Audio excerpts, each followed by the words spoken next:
Hello and welcome to the Listening Post's unboxing channel on YouTube. Today we're not unboxing anything. Today we're drilling down into the very core reason for me establishing this unboxing channel, and that was at its essence to try and share some of the things that I got to touch day to day that not necessarily everybody got to see, or maybe they were interested in it and wanted to sort of have a look a little bit at the accessories or how it delivered or all of those things, or at least get a bit of a feedback about the product. Well, we're revisiting a whole lot of stuff to celebrate my 25 years in the industry and establishing a modern equivalent of some of the very first things that really surprised me decades ago. Weirdly, one of them is a radio. The Sangean WR11BT. This is a modern implementation of an amazing radio that stood the test of time. Sangean's WR1 was the first, and that was the one that really grabbed my attention, mainly because it's basically a speaker box, like a speaker, with an AM/FM radio on board. It was simple engineering. Sounds amazing.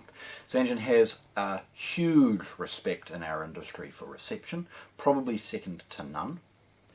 Their WR1 was brilliant. Easy to use. I mean, look, it's got big knobs and a dial that moves and big clicks and so on. It's just so easy.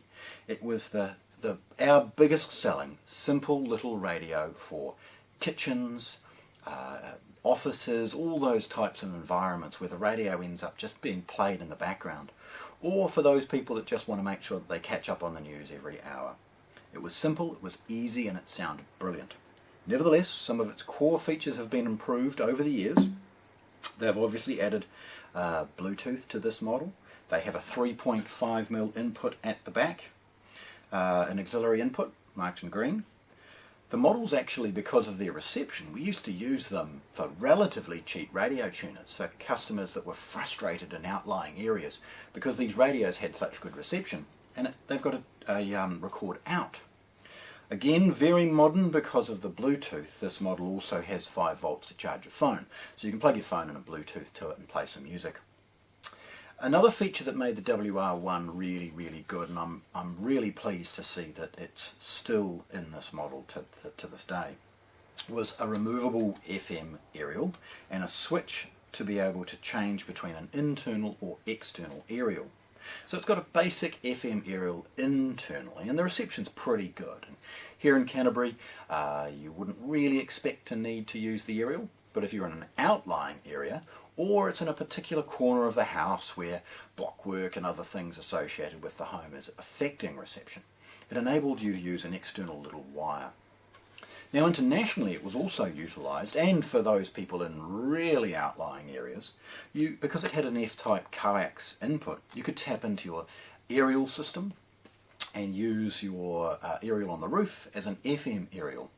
It meant a brilliant improvement for those that were really not enjoying the reception that they were able to get from a traditional setup. The unit also comes in dual voltages effectively. You see, it's got a figure 8 power input, and like the previous one, the WR1, which became the 11 and now the 11BT, it also has a traditional 12 volt input, meaning it's ideal for those that are using it in camper vans or other things along those lines. It gave a universal voltage feeling to it as well, because if you didn't plug the 240 mains input, it gave you a direct DC input as well. So brilliant as far as the feature set.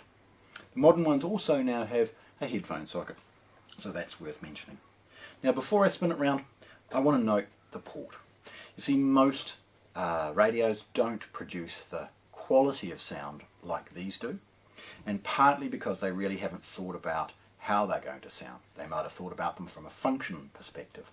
Well, what made the WR1 so good, and its modern equivalent, is how good it does sound. As I said, it's a speaker box that happens to have a radio tuner on board, and the port is part of how it performs. So there we have it, a little ode to one of the first radios that grabbed my attention decades ago, the Sangean WR11BT. Thanks for watching. If you want to see more, subscribe to our channel.